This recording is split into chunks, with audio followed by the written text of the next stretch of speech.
on appelle la servante de Dieu. Vous êtes là, assis, en train de me regarder. L'honneur est public. Alléluia. Ce n'est pas que tu adores quelqu'un, mais tu honores cette personne qui t'amène l'esprit éternel. Alléluia. Est-ce que quelqu'un est dans la joie ici? Bien-aimé dans le Seigneur, j'ai fait une démarche ici. Chaque dimanche, quand nous venons, je vois que nous avons la monotonie. On dit la monotonie tous les jours. La monotonie, hein. Donc il y a encore le français. C'est-à-dire que je vois une monotonie ici. Quand Maman Francine s'élève, nous, c'est la sœur Lauriane qui va modérer. Nous avons cette monotonie. Nous devons laisser le Saint-Esprit œuvrer à nous. Amen. Nous devons laisser le Saint-Esprit nous amener comme il veut. Je le dis toujours et je le répète. Nous ne sommes pas des religieux. Vous savez, des religieux. Des religions tendance quand vous venez. Seigneur, nous t'adorons. Seigneur, nous demandons le Saint-Esprit. Seigneur, nous chassons les démons. C'est l'esprit religieux. L'Esprit Saint, il peut te conduire autrement.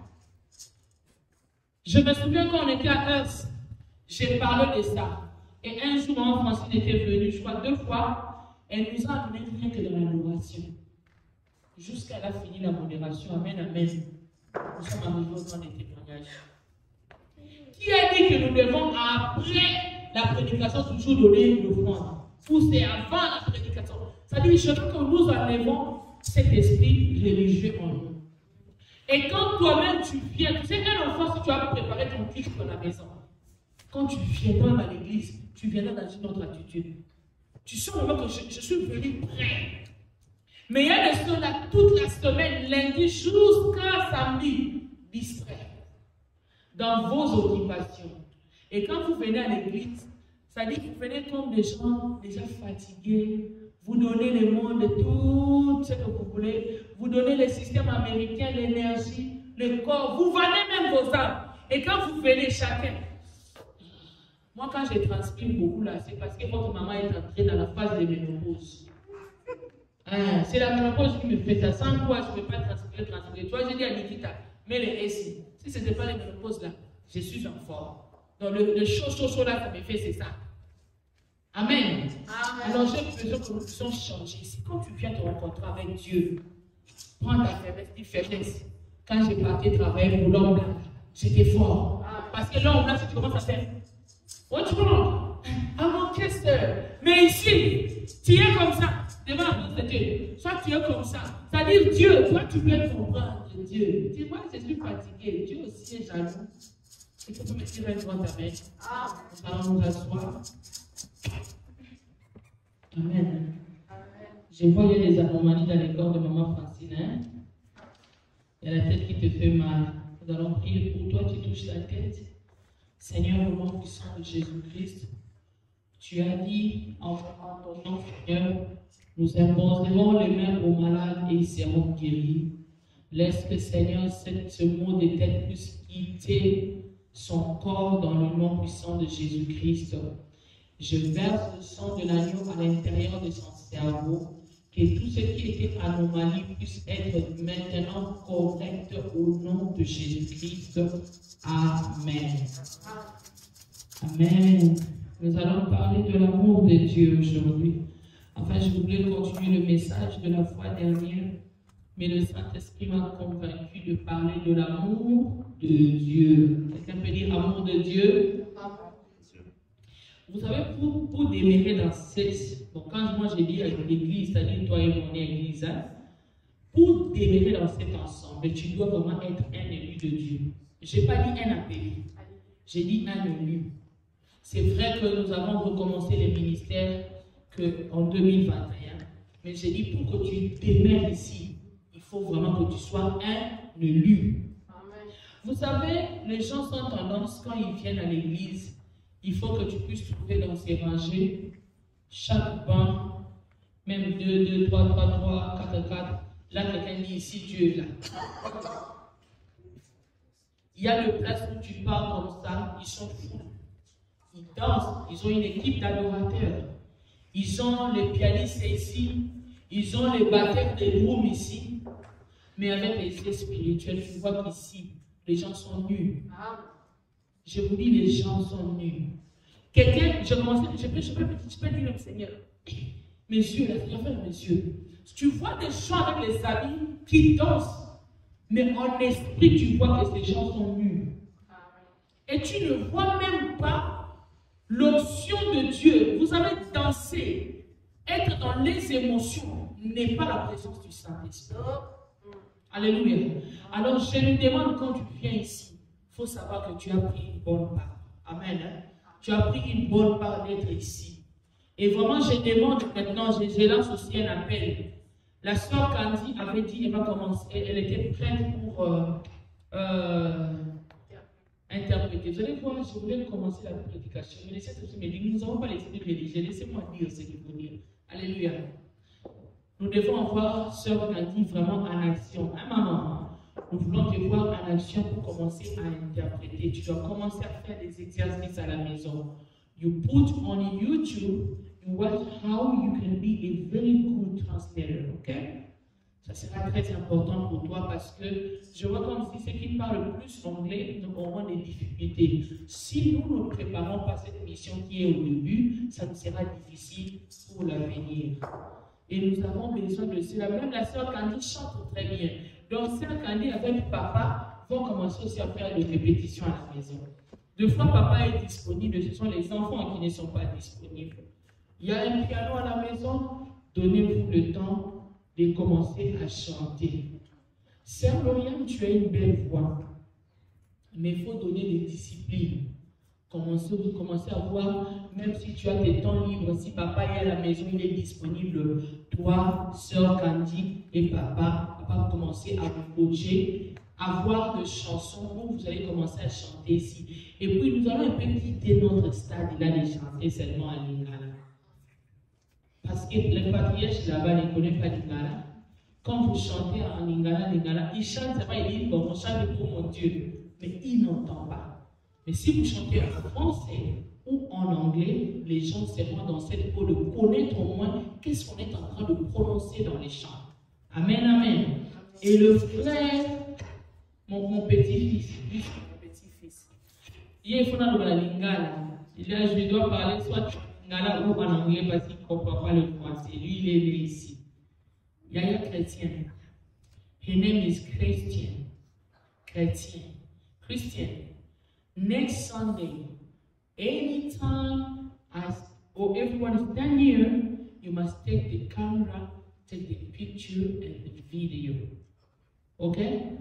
Start next Sunday. Ask Daddy, your grandpa will bring the camera and then you need to do it. Someone who do this job cannot be seen. Always stand up. You know how I can take the picture? When, okay? It's important for you to must do it. Everyone must do something in the church. Don't wait for someone new come, okay? Even we have 4, 5, 6 persons, it's important for everyone to do something. Like your mom, you see, she do something here every Sunday, okay? It's important. Then you need to learn something. Nana besoin, qui a besoin de nous acheter des trucs? Papa avait dit les pianos, il y a des synthés, il y a des doubles dedans. Ou bien on prend même les trous en attendant. Mais ça sera les mêmes prix. Ça ne sera pas les mêmes prix.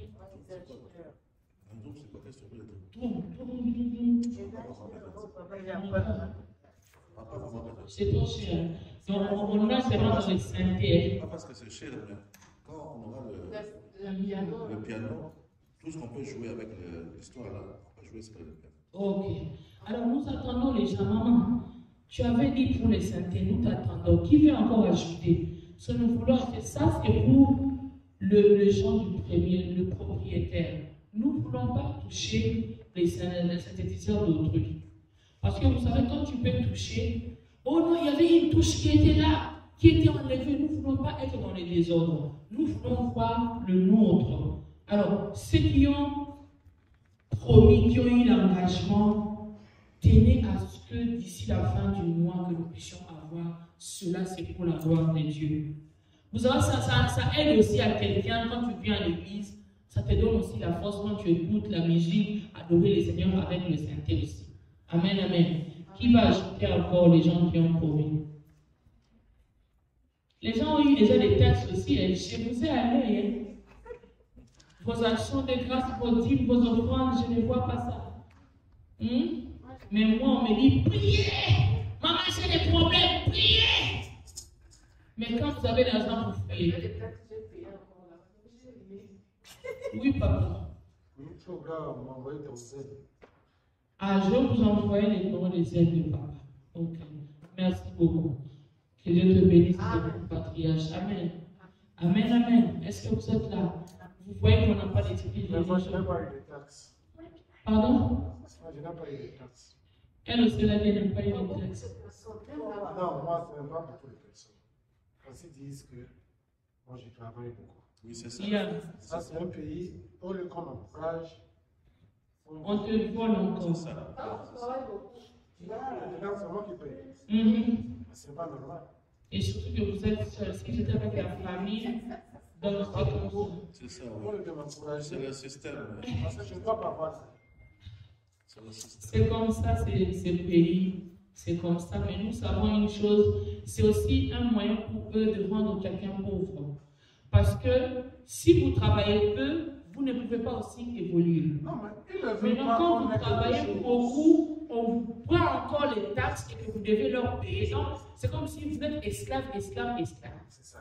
Et ça, c'est vraiment comme l'autre dimanche, papa, patriarche, papa Samuel avait dit, on doit rentrer dans nos pays pour aller investir là-bas. Sinon, ici, tu auras comme tendance, c'est comme si je travaille seulement pour quelqu'un. Tout ça vient, ça part. Les économies, c'est peu. Vous voyez? Amen, amen. Nous bénissons les Seigneurs et nous savons que par la grâce, dans les numéros des aides, c'est le numéro de papa, 469, 767, la grave c'est in English, 469, 767.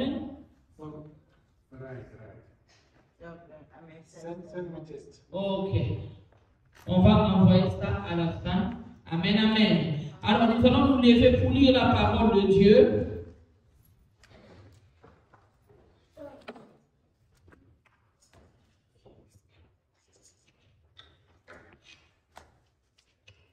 Nous allons commencer par 1 Corinthiens 13, versets 4 à 7.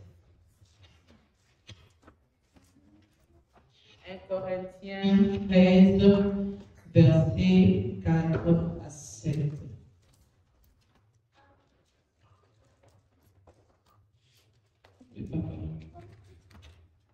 Je lis au Seigneur Jésus-Christ. Amen. 1 Corinthiens 13, versets 4 à 7. La charité est patiente. Elle est prête. Excusez-moi, papa. 13, nous commençons par le premier verset à 8. En fait, 13, chapitre 13, verset 1er à 8. Ça commence par quand je parlerai. Oui, papa. Ok. 1 Corinthiens 13, verset 1 à 8.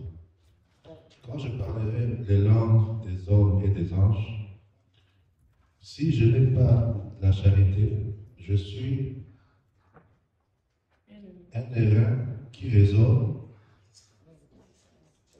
ou un cymbale qui retentit. Et quand j'aurai le don de prophétie, la science de tous les mystères et toute la connaissance, quand j'aurai même toute la foi jusqu'à transporter des montagnes, si je n'ai pas la charité, je ne suis rien. Et quand je distribuerai tous mes biens pour la nourriture des pauvres, quand je livrerai même mon corps pour être brûlé, si je n'ai pas la charité, cela ne me sert de rien. La charité est patiente, elle est pleine de bonté, la charité n'est point envieuse. La charité ne se vante point, elle ne s'enfle point d'orgueil. Elle ne fait rien de malhonnête, elle ne cherche point son intérêt, elle ne s'irrite point, elle ne soupçonne point le mal. Elle ne réjouit point de la justice, mais elle se réjouit de la vérité. Elle excuse tout, elle croit tout, elle espère tout, elle supporte tout. La charité ne périt jamais. Les prophéties prendront fin, les langues cesseront, la connaissance disparaîtra. Amen, amen, amen. Est-ce qu'il y a une autre version, là où on a écrit la charité? Quelqu'un a le même mot charité? Ou dans d'autres versions? Là où on vient de lire tout le passage. Chez toi, on a écrit charité, charité? Charité? Ta version aussi, c'est charité?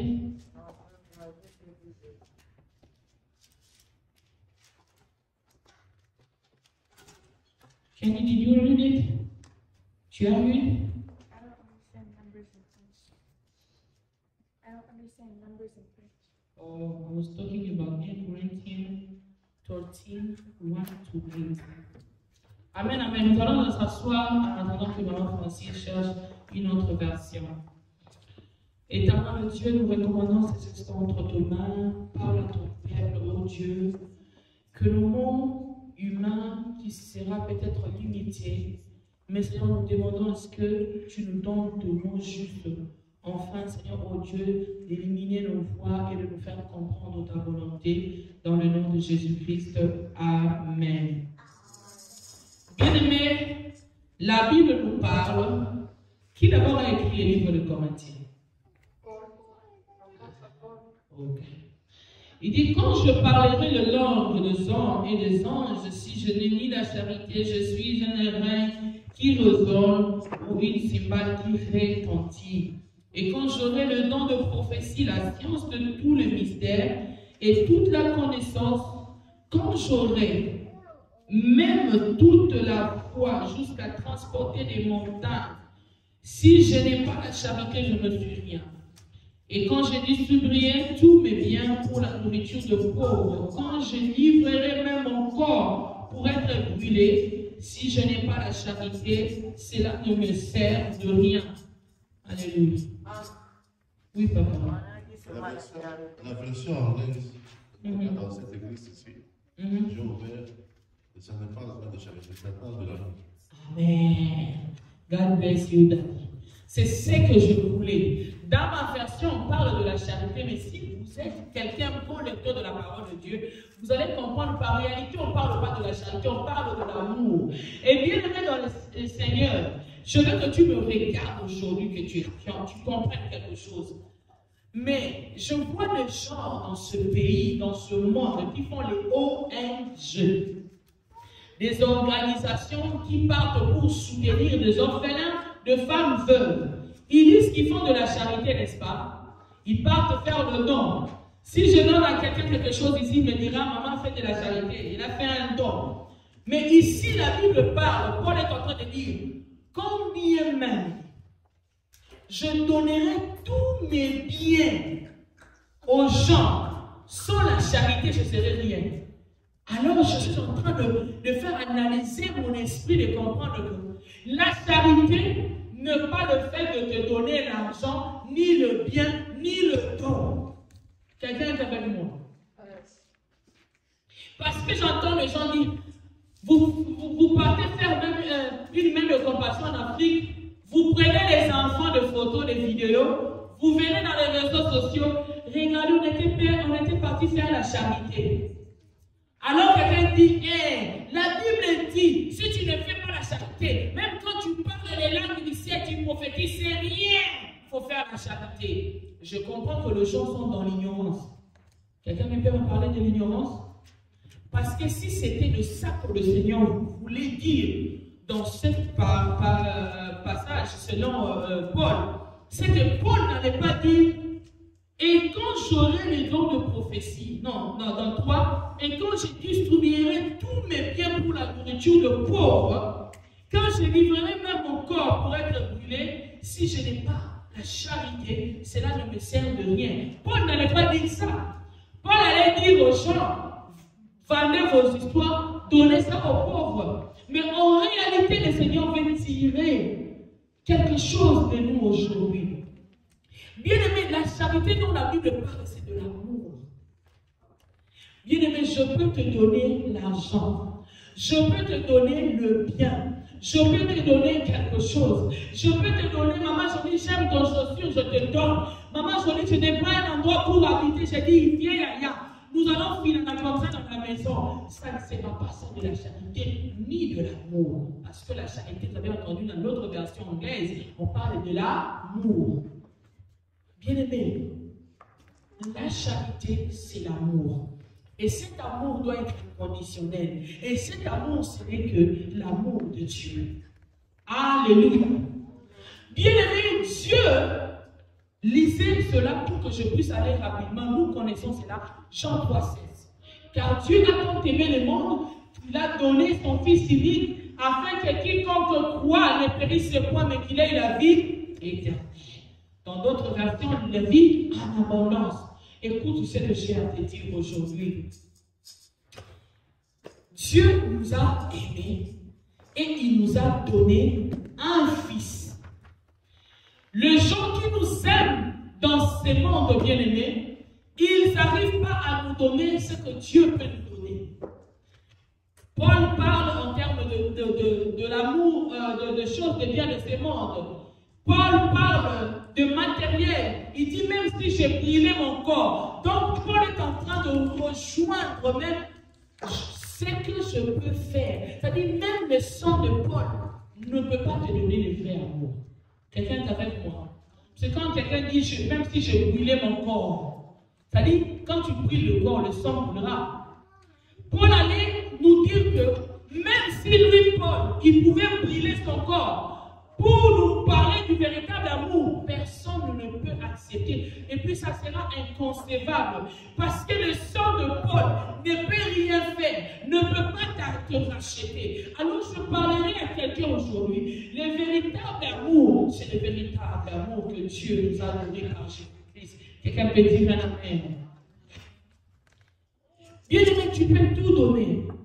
Je suis en train de voir le serviteur de Dieu prêcher de l'amour de Dieu. Je vois les gens parler de la charité. Bien-aimé, la véritable charité, c'est quand j'arrive à te donner le salut. Quelqu'un est avec moi? Si je te parle de la conversion, je te montre l'œuvre de la croix, c'est ça le véritable amour. C'est-à-dire Dieu voulait au travers de l'apôtre Paul nous dire, ne nous limitons pas sur des dons, sur des habits, sur tout ce que nous donnons aux gens, mais il voulait nous montrer que monter au niveau de l'œuvre de la croix. Ce que tu dois donner à quelqu'un, c'est de lui faire comprendre l'amour de Dieu qui est inconditionnel. Voilà pourquoi la Bible parle au verset 6, il dit, elle ne se réjouit point de l'injustice, mais elle se réjouit de la vérité. Elle excuse tout, elle croit tout, elle espère tout, elle supporte tout. La charité ne périt jamais. Le prophétie prendront fin, le long de ces sermons, la connaissance disparaîtra. Bien-aimé, c'est-à-dire aujourd'hui, si je te donne la vie va se déchirer. Si je te donne à manger, tu iras jeter ça à la toilette. Si je te donne à boire, tu vas faire pipi, ça va partir. Mais il y a quelque chose que si je te donne, qui restera éternel, c'est la vie éternelle au travers de Jésus-Christ. Alléluia. Bien-aimé, tout ce que je vois des gens, nous faisons de charité. Mais ces enfants-là restent ignorants de qui est Jésus-Christ. Quelqu'un est avec moi. Tu peux prendre ton argent, tu peux prendre les habits. Tu ouvres un centre au pays, tu pars recruter les enfants orphelins. Mais ce que tu n'arrives pas à comprendre, ces enfants n'ont pas besoin de ça. C'est comme ce qu'on dit en français, montre-moi comment pécher, je ne reviendrai plus vers toi pour commencer à te demander chaque jour. Alléluia. C'est-à-dire, tu peux donner à quelqu'un des choses de ce monde, mais il viendra encore pour te demander, parce que ce n'est pas le véritable amour, ce n'est pas la véritable charité. Prends cette personne, cherche à nous montrer, si moi je suis comme ça, parce qu'il y a un Dieu qui s'est manifesté à moi, il y a un Dieu qui m'a aimé. À cause de cet amour, je bénéficie de la faveur et de la grâce. Alléluia. Ce n'est pas parce que j'ai resté ici devant vous que je suis plus saint que vous. Mais j'ai trouvé grâce aux yeux de Dieu. Et cette grâce, c'est parce qu'il y avait un moment dans ma vie, j'ai compris que mon père biologique ne pouvait pas tout me donner. Je voyais mon père, il m'aimait plus que ma mère, et il m'aime jusqu'à aujourd'hui plus que ma mère. Je le ressentais. Je pouvais dire, papa, oh non, lui me disait toujours, ton état de besoin, tu le fais, tu me mets à côté de mon lit. Et j'écrivais, je mettais. Mais les jours que je me suis rencontré avec Dieu, c'était seul à seul. J'étais en train de dire, aujourd'hui ou jamais. J'ai prêché quelqu'un de Jésus. Et cette sœur, je ne peux oublier jamais son nom. Elle s'appelait Tchana. Elle était une de mes collègues. Elle a changé dans une façon où elle était douée les gens de filles, toucher aux garçons, rigoler. Et moi, je l'appelle, je le presse Jésus. Je lui dis, est-ce que tu peux changer? Elle me dit, ah ok, bon, ça va. Elle était un peu comme Christ.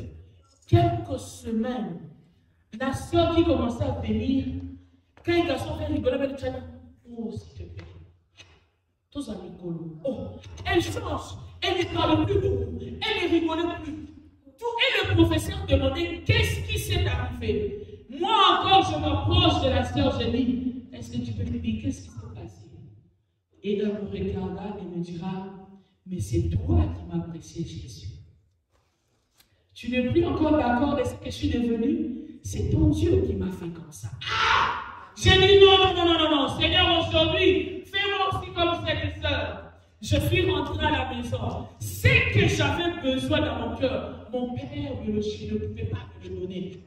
Ces jours-là, je ressentais le besoin de voir l'amour de Dieu.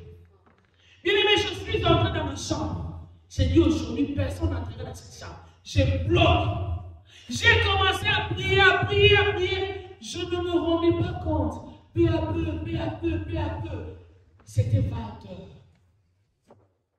Moi, c'était la première fois que je reçois le baptême du feu. J'ai senti le feu, le voix audible. Je commençais à prier en homme. C'était 21 heures. Ces jours-là, j'ai compris que mon père était limité, mais l'amour de Dieu est illimité. Parce que l'homme sera limité de te donner. Il peut tout te donner, mais il y aura un jour quelque chose qu'il faudra seulement que Dieu intervienne.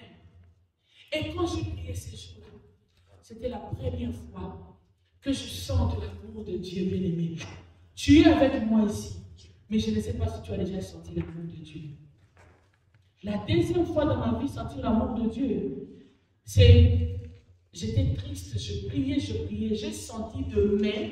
Je savais que c'était comme des mains, mais c'était comme un vent qui m'a fermé comme ça. Tu vois, quand on parle de rade, je sentais ça comme une pression. Et quand ça me tenait dans mon corps, je commençais à pleurer. J'ai senti un amour que je n'ai jamais senti. Bien aimé dans le Seigneur, l'amour de Dieu, si tu es ici à l'église et que tu penses que quand Dieu t'aime, il faut que tu vois le bien. Maman Francine disait ici, qui a un témoignage? Vous ne m'avez pas entendu, j'ai parlé en voix basse. C'est-à-dire, les gens entendent que Dieu lui donne une voiture de luxe, que Dieu lui donne, je ne sais pas, des maisons pour dire j'ai un témoignage. Bien aimé, quand je me suis réveillée aujourd'hui, j'étais assise, j'ai senti, je me suis fait, j'ai constaté, si je peux dire, l'amour immense de Dieu. Peut-être vous êtes ici, vous n'avez pas la possibilité de vous murer. Non, allez dans les hôpitaux. Vous voyez, il y a un frère ici, un pasteur, il était chantre, il est mort ici à Dallas, il est mort dans le cancer. J'ai eu tellement mal dans ces derniers jours sur la terre. Il était en train de chanter, j'ai vu cette vidéo-là, quelqu'un m'a envoyé ça, et quand il chantait, il dit, quand bien même le corps est comme ça, nous continuons à célébrer le Seigneur. Il était devenu toute maigre, lui était qui avait le poids. Mon frère, ma soeur, ne vous dites pas que si Dieu m'aime, il faut seulement que ce Dieu me donne ce que j'ai besoin. Quand Paul parle de la charité jusqu'au niveau de brûler son corps, il veut te montrer que ne limitons pas Dieu par des choses que nous voyons en disant que Dieu nous aime, seulement si nous voyons j'ai mes billes, je dois payer mes billes, je dois faire ceci. Bien aimé, l'amour de Dieu, c'est au-delà de tout ce que nous voyons. L'amour de Dieu a fait que tu peux être sur cette terre, tu n'as pas une maison. Mais à cause de l'amour de Dieu, Jésus est parti te préparer une place. Là-bas, il n'y aura pas de locataire. Tu n'auras pas à donner l'argent pour avoir ce que Jésus t'a donné. Bien-aimé, est-ce que nous pouvons changer nos vies? Vous savez, il y a des gens quand ils sont malades. Ce matin, quand je priais, non Seigneur, je veux que quand je ressens quelque chose, que quelqu'un m'entende dans une autre oreille, Seigneur. Pendant que j'ai prié, j'ai dit, Seigneur, il arrive que mon corps me lâche. Il arrive, bien-aimé, que vous me voyez ici, mais il arrive que je me réveille. Je ne sens plus de mon corps. Et j'ai dit à Dieu, je reste en train de te servir parce que je ne veux pas montrer à mon corps qu'il est plus spécial que mon âme. Alléluia. Peut-être vous qui êtes ici, vous êtes bien portant plus que moi. Moi, j'ai des antécédents. Non, il y a ceci dans ton corps, il y a cela dans ton corps. Il y a aussi une voix qui peut venir dans mon oreille en disant, ah, tu cherches Dieu, tu pries. Il y a des pasteurs qui disent quand ils prient, tu dois chasser la maladie, non. Mais Dieu, là, pourquoi il te laisse comme ça?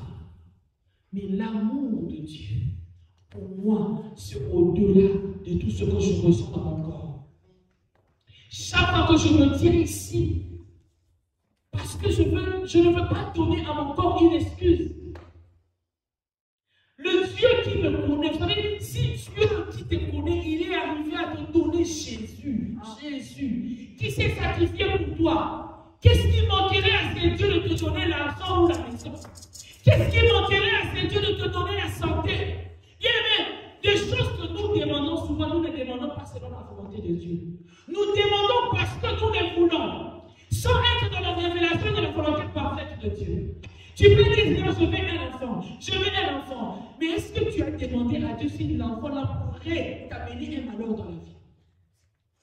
Mais vous allez voir quelqu'un qui le prier. Seigneur, tu ne m'aimes pas. Parce que je t'ai demandé un enfant, tu me donnes un enfant, tu ne m'aimes pas l'enfant. Mais est-ce que tu sais si l'enfant-là n'est pas dans la volonté parfaite de Dieu, ou ce n'est pas encore l'air? Il y a des gens en Afrique qui disaient, Seigneur, je suis sorti d'une famille pauvre. Je n'ai rien. Envoie-moi un raison pour aux États-Unis. Seigneur, je veux devenir ceci. Tu es là monté dans les montagnes là-bas, en train de prier en langue. Oh là là. Seigneur, en vivant aux États-Unis, tu as réduit l'amour de Dieu. En arrivant aux États-Unis, tu montres à Dieu que non, l'homme blanc fait en sorte que je travaille lundi à samedi. Seigneur, je n'ai plus de temps pour toi. Mais alors que tu as oublié un jour, tu disais à Dieu, Seigneur, fais-moi grâce d'arriver à l'étranger, je te servirai, je ferai ceci. Bien-aimé, où sommes-nous aujourd'hui? Combien ont abandonné Dieu? Combien ici de fois, j'ai pris le vendredi ici, j'ai dit, Seigneur, où est ton peuple? Le système américain, le système occidental nous a rendus esclaves. Nous n'arrivons plus à offrir à Dieu un culte raisonnable. Nous venons à l'église ici, les gens, d'autres dorment, d'autres sont fatigués. Parce que le système ne veut pas que l'homme puisse s'approcher de Dieu, se rendre compte que je dois être reconnaissant. Bien aimé, l'histoire du peuple d'Israël, ils étaient fatigués. Mais quand Moïse est venu dire à Pharaon, laisse le peuple de Dieu aller offrir à Dieu un sacrifice pendant 3 jours, Moïse avait refusé, Pharaon avait refusé. C'est de la même façon que nous voyons ici. L'homme là ne veut pas que tu puisses offrir à Dieu les guides. Si je posais la question ici, qui a eu à jeûner même cette semaine? Qui a eu à jeûner? Il n'y a personne.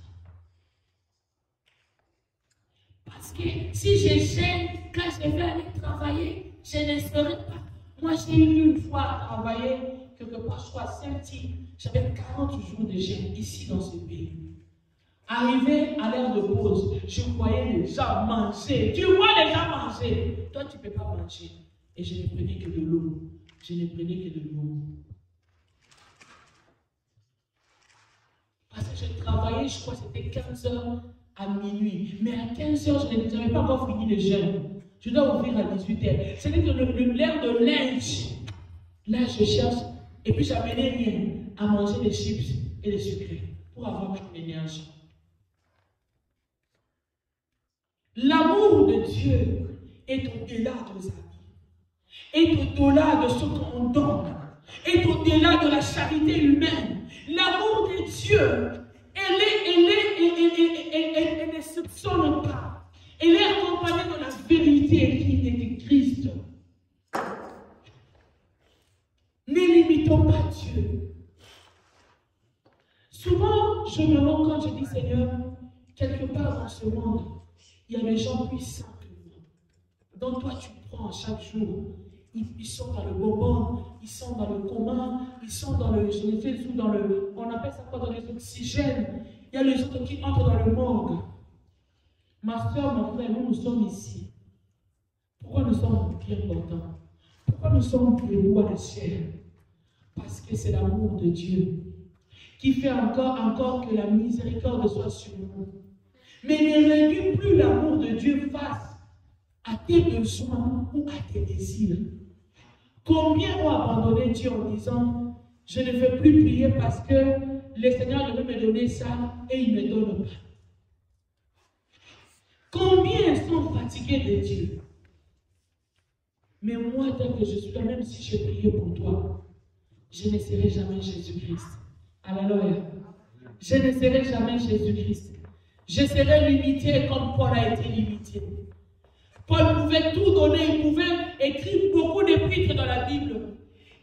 Dieu l'a mené dans le ciel, dans les dimensions, pour venir nous donner des révélations. Mais là, Paul ne s'est jamais crucifié pour quelqu'un.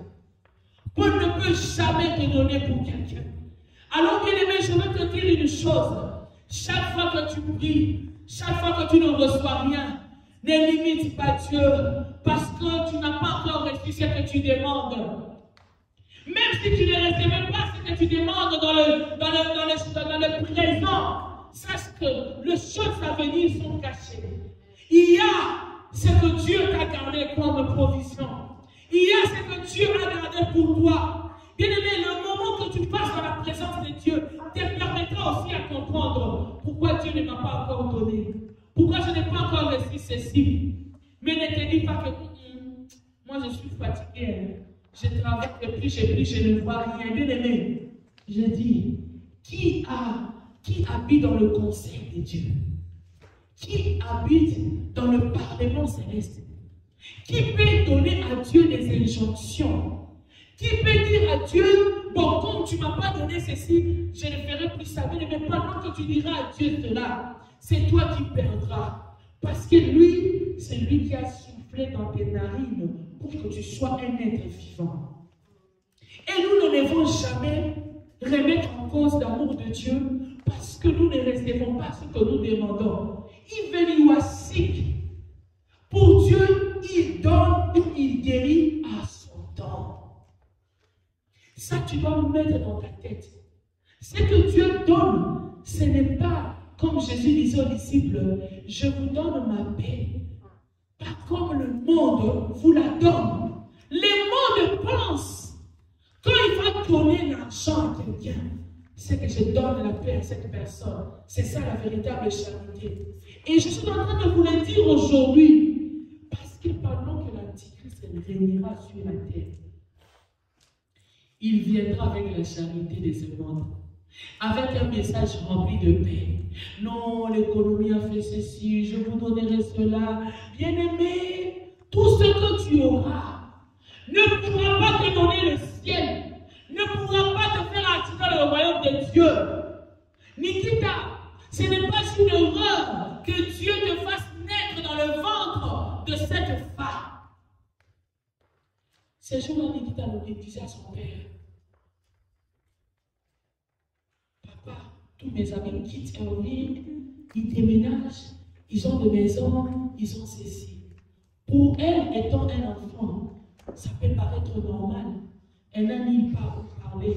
Elle va parler à son père, elle va parler à sa mère. C'est qu'elle voit que papa, c'est comme si nous sommes limités. Nous n'évoluons pas. Mais j'ai dit, Dieu là, qui connaît la notion du temps, qu'est-ce qui est manqué à Dieu ou qu'est-ce qui manque à Dieu? De faire que ton père et ta mère aient un bon travail, que ta mère ne soit pas malade, que toi tu puisses avoir ce que tu as besoin. C'est Dieu là, est-ce qu'il est aveugle? Je suis parmi des gens qui ne demandent pratiquement presque rien quand je prie.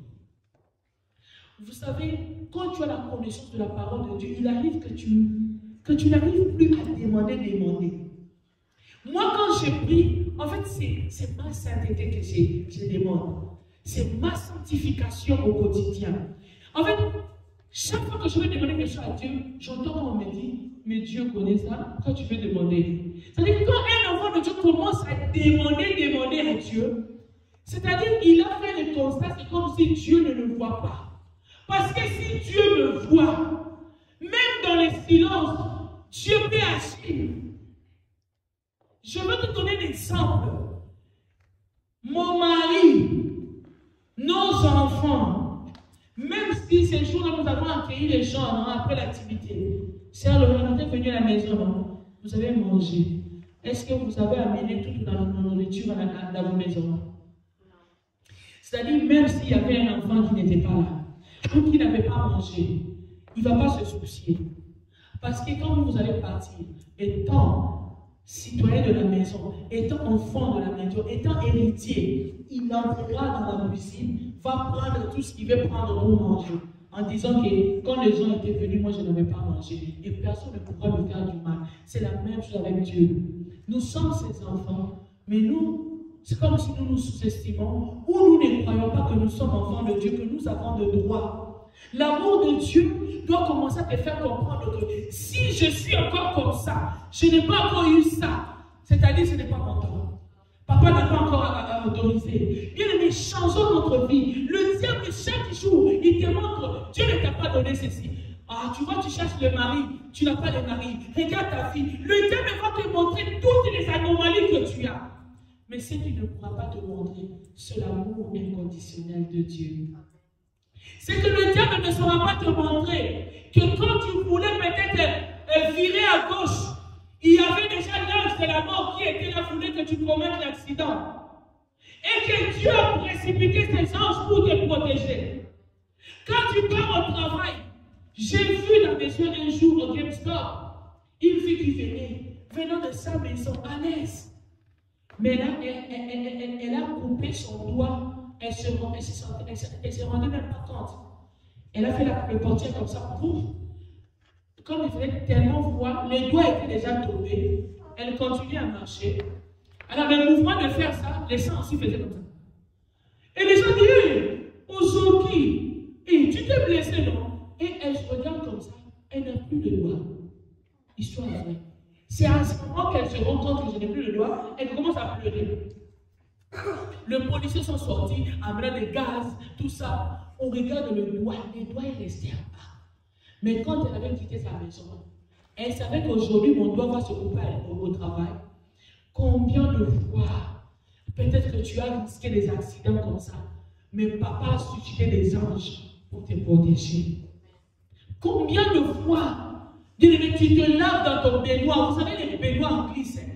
Combien de fois peut-être que tu as failli, moi mon oncle, sa fille était là ce jour-là.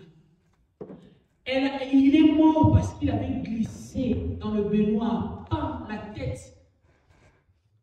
Et c'est comme ça qu'à cause de cela, ça a précipité sa mort. Bien aimé, quand toi tu te laves dans le baignoire, même tes enfants, vous savez quand les enfants partent se laver, ils jouent au bout. Combien de fois l'Éternel envoie les anges pour te protéger? Mais nous, étant humains, nous voulons seulement qu'on nous donne la charité physique, la nourriture, les biens. Il y en a même quand on prêche comme ça, ah maman, tu nous dis seulement, si toi tu n'avais rien, qui t'a dit que j'ai? Qui t'a dit que j'ai quelque chose? Je n'ai encore rien. Mais je n'aimerais pas Dieu, parce que c'est moi qui me donne ceci. Un jour en Afrique, je donne toujours ces témoignages. Jeune connecté, mon mari Dieu l'avait béni avec beaucoup d'argent. Et il fait sortir tout cet argent. Il dit, maman, tu gardes ça. Je dormais avec cet argent dans ma chambre. C'était vraiment beaucoup. J'attendais, étant une femme, on était encore jeune.